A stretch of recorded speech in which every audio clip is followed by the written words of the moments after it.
हरे कृष्णा। तो आज हम पढ़ने वाले हैं अध्याय 3 कर्म योग श्लोक संख्या 37 3.37।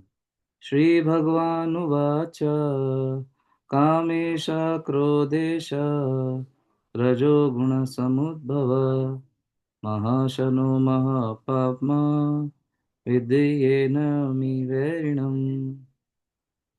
श्री भगवान ने कहा, हे अर्जुन, इसका कारण रजोगुण के संपर्क से उत्पन्न काम है, जो बाद में क्रोध का रूप धारण करता है और जो इस संसार का सर्वभक्षी पापी शत्रु है। तात्पर्य श्रील प्रभुपाद के द्वारा। प्रभुपाद की जय। जब जीवात्मा भौतिक सृष्टि के संपर्क में आता है तो उसका शाश्वत कृष्ण प्रेम रजोगुण की संगति से काम में परिणत हो जाता है, अथवा दूसरे शब्दों में ईश्वर प्रेम का भाव काम में उसी तरह बदल जाता है जिस तरह इमली के संसर्ग से दही बदल जाती है। जब काम की संतुष्टि नहीं होती तो वो क्रोध में परिणत हो जाता है। क्रोध मोह में, और मोह इस संसार में निरंतर बना रहता है। अतः जीवात्मा का सबसे बड़ा शत्रु काम है, और यह काम ही है जो विशुद्ध जीवात्मा को इस संसार में फंसे रहने के लिए प्रेरित करता है।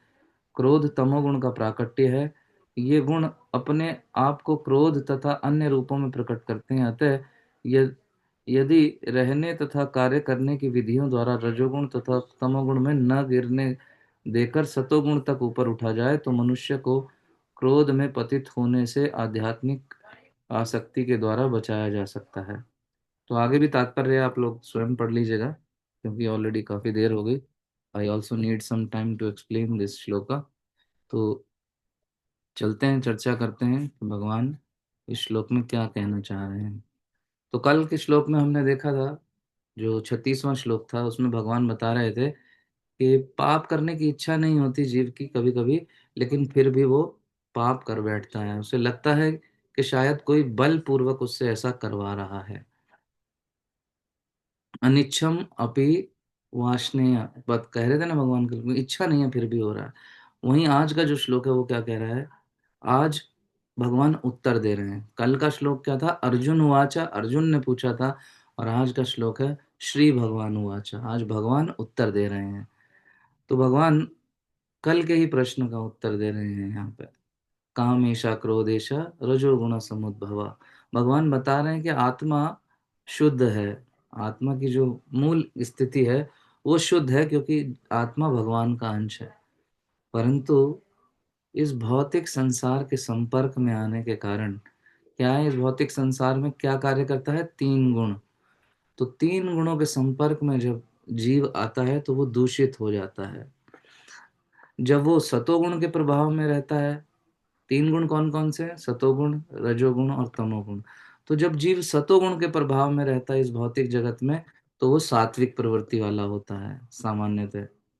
लेकिन वहीं जब जीव रजोगुण और तमोगुण के प्रभाव में आता है तो जीव क्या है? दूषित हो जाता है। और उस दूषित अवस्था में ही जीव के द्वारा पाप कर्म हो जाते हैं। जब रजोगुण का प्रभाव आता है तो क्या होता है? हृदय में काम जागृत हो जाता है। काम ऐसे समझिए जैसे शुद्ध पानी है कोई। शुद्ध, आपने देखा होगा बच्चे जब ड्राइंग करते थे, या स्वयं आप जब बच्चे थे, आप ड्राइंग की क्लास में जाते थे, हमारे पास एक डिब्बी होती थी, उसमें पानी भरा होता था। तो जब हम ब्रश लाल वाली कलर की डिब्बी से निकाल के उस पानी में ब्रश को डालते थे तो वो पानी लाल हो जाता था। वहीं जब हम ब्लू कलर यूज करते थे और फिर ब्रश को पानी में डालते थे, वो वो ब्लू हो जाता था पानी। फिर वहीं काला डाला तो सारा ब्लैक हो जाता था। तो ऐसे ही जीवात्मा क्या है? शुद्ध है, एकदम निश्चल है, एकदम प्योर क्लीन। लेकिन इन गुणों के प्रभाव में आकर वो बदल जाता है। तो क्या मतलब है? जैसे हम देखते हैं कि रजोगुण है और तमोगुण है। जिस प्रकार ये रंगों का प्रभाव पानी पर है, उसी प्रकार इन गुणों का प्रभाव हम पर आता है और उन्हें हमें क्या करता है? जीवात्मा को आवरण में ढक लेता है। जैसी जिस गुण की प्रवृत्ति है उस गुण के अनुसार फिर आत्मा को बाध्य कर देता है काम करने के लिए। तो यहाँ पर काम क्या है? यहाँ पर भगवान कह रहे हैं काम सबसे बड़ा शत्रु है। काम का क्या मतलब? यहाँ घर के कामों की बात नहीं हो रही। काम मीन्स इच्छा। आत्मेंद्रिय प्रीति इच्छा तारे बोले काम, कृष्ण इंद्रिय प्रीति इच्छा धरे प्रेम नाम। यानी जो काम श्री कृष्ण के लिए किया जाए, यानी जो जो भी हम एक्टिविटी गतिविधि भगवान श्री कृष्ण की प्रसन्नता के लिए करते हैं, वो प्रेम है। और जो भी हम अपनी इंद्रिय तृप्ति के लिए करते हैं, भगवान से अलग होकर, भगवान से विलग होकर, वो सब एक्टिविटीज क्या हैं, वो काम है। तो जब भी जीव के हृदय में रजोगुण और तमोगुण के प्रभाव में आकर इस प्रकार से, स्पेशली रजोगुण के प्रभाव में आकर इस प्रकार से काम जागृत हो जाता है, तो फिर क्या होता है, दो स्थितियां उत्पन्न होती हैं।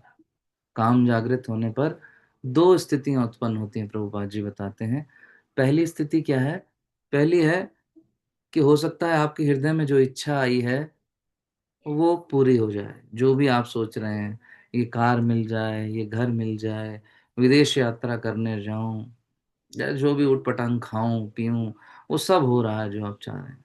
तो जब ये हो जाता है तो फिर क्या होता है, व्यक्ति के हृदय में और पाने की इच्छा बढ़ जाती है। काम काम रूपी जो अग्नि है, ये शांत नहीं होती।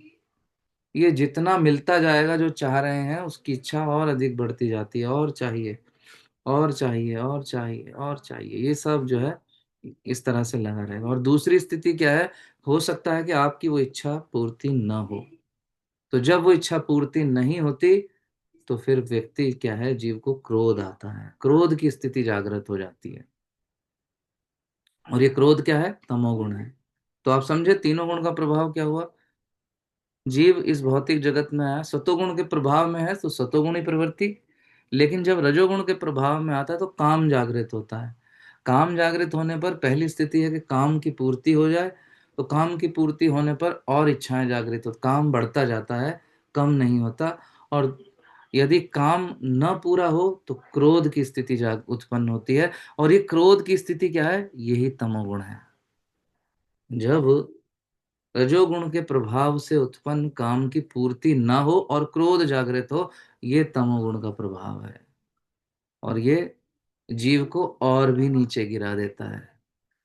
काम की इच्छा करना, काम की पूर्ति करना, ये रजोगुण का प्रभाव है। लेकिन तमोगुण का प्रभाव क्रोध की स्थिति जागृत कर देता है, व्यक्ति को पागल जैसा व्यवहार करने पर बाधित कर देता है। ये तमोगुण की स्थिति रजोगुण से भी थर्ड क्लास है, नीचे की है। प्रभुपाद जी क्या कहते हैं कि हमें क्या करना है, स्वयं को सतोगुण की ओर ले जाने का प्रयास करना है। सतोगुण द सेफेस्ट जोन हमारे लिए। सतोगुण में रहेंगे, हालांकि जीव भगवान को तब पा सकता है जब सतोगुण से भी ऊपर शुद्ध शुद्ध सत्व में प्रवेश करे। क्योंकि भगवान क्या है, गुणातीत है, तीनों गुणों से ऊपर है। उनको पाने के लिए हमें भी तीनों गुणों से ऊपर आना होगा। लेकिन इस भौतिक जगत में इन तीनों गुणों का प्रभाव है। तो इन तीनों गुणों में सतोगुण इज द सेफेस्ट जोन। तो प्रश्न आ सकता है कि सतोगुण में पहुंचे कैसे।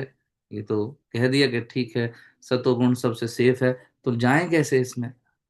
तो शास्त्रों के अनुसार प्रभुपाद क्या कहते हैं कि शास्त्रों के अनुसार नियमित जीवन जीकर बड़ी ही सरलता से व्यक्ति स्वयं को जो है सतोगुण में प्रवेश करा सकता है। हमारी संगति हम अच्छी कर सकते हैं, हमारे हाथ में है। अच्छे लोगों का संग करें, उससे क्या है, हम धीरे धीरे अच्छे लोग, मतलब ये नहीं कि जो सिर्फ समाज में धनाढ्य बन रहे हैं या बड़ी बड़ी जॉब पाना चाहते हैं, अच्छे अच्छे पदों पे, हम उनको अच्छा लोग मान लेते हैं। नहीं, अच्छा यहाँ पर क्या, जो स्वयं पहले से ही सतोगुण के प्रभाव में है। तो ऐसे लोगों के साथ रहने का हमें प्रयास करना चाहिए, उनकी संगत में हमें रहने का प्रयास करना चाहिए। वहीं भगवान के नाम जप के द्वारा व्यक्ति रजोगुण और तमोगुण के प्रभाव को कम कर सकता है और धीरे धीरे सतोगुण में प्रवेश कर सकता है, और फिर धीरे धीरे आगे शुद्ध सत्व की ओर निकल सकता है। क्योंकि नाम के अंदर बहुत शक्ति है। कली काले नाम रूपे कृष्ण अवतार। भगवान का ये नाम स्वयं भगवान है। तो जब इसकी शरण हम लेते हैं, तो फिर ये काम और क्रोध की स्थिति भले ही हमारी प्रवृत्ति में हो, लेकिन इस पर अंकुश लगाया जा सकता है भगवान के नाम के द्वारा। नाम बिनु कली काले आर नहीं धर्म, सर्व मंत्र सार नाम, यही शास्त्र मर्म। सभी शास्त्रों का मत है, इस कलयुग में जो हमारी प्रवृत्ति है, जीव की प्रवृत्ति है, उस पर अंकुश लगाने के लिए जो सबसे प्रभावशाली धर्म है वो है हरिनाम संकीर्तन। युग धर्म हरिनाम संकीर्तन। और साथ ही साथ जीव क्या कर सकता है सतोगुण में प्रवेश करने के लिए? भगवत गीता और भागवतम जैसी जो पुस्तकें हैं उनका पाठ करे, उसमें दिए हुए ज्ञान को समझने का प्रयास करे और अपने जीवन में उतारने का प्रयास करे, तो वो धीरे धीरे सतोगुण की ओर निकल सकता है। अभी हमारी स्थिति क्या है? अभी हम रजोगुण और तमोगुण के मध्य ही जो है झूलते रहते हैं। कभी हम रजोगुण में आ जाते हैं, सतोगुण, और कभी कभी थोड़ी देर के लिए जस्ट फॉर सम टाइम हम सतोगुण के प्रभाव में रहते हैं, लेकिन पुनः फिर रजोगुण और तमोगुण में गिर जाते हैं। प्रभुपाद जी कहते हैं कोई बात नहीं, गिरते हैं सह सवार ही मैदान जंग में। तो क्या है, सतोगुण की ओर जो चलने का प्रयास करता है कभी कभी वो गिर भी जाता है। वो अच्छा भक्त बनने का प्रयास कर रहा है लेकिन उसका पतन हो जाता है, गिर जाता है, लड़खड़ाता है, गिरता है। प्रभुपाद जी कहते हैं पर उसे रुकना नहीं है, प्रयास जारी रहना चाहिए। उत्साहात निश्चयात धैर्यात तत्तद कर्म प्रवर्तनात् संग त्यागात सतो व्रते षड्भिर भक्ति प्रसिद्धति। तो जब उत्साह रहता है जीव के अंदर कि मुझे इस ओर बढ़ना है, निश्चय करता है, उत्साहात निश्चयात धैर्यात, और धैर्य रखता है धीरे धीरे। ये नहीं कि आज माला जबकि आज भगवत गीता का एक श्लोक पढ़ लिया तो मैं सतो गुण में क्यों नहीं आ रहा हूँ प्रभु जी, आपने तो कहा था। It takes time. एक उदाहरण देते हैं, व्यक्ति को जो है अपने को बचा के रखना चाहिए। बड़ा सुंदर उदाहरण यहाँ पर क्या दे रहे थे प्रभुपाद जी तात्पर्य में, कि दूध में यदि दही डाल दी जाए तो दूध का प्रारूप बदल जाता है, वो दही में परिवर्तित हो जाता है। वहीं खटाई पड़ जाए तो वो फट जाता है दूध, उसका प्रारूप बिल्कुल बदल जाता है।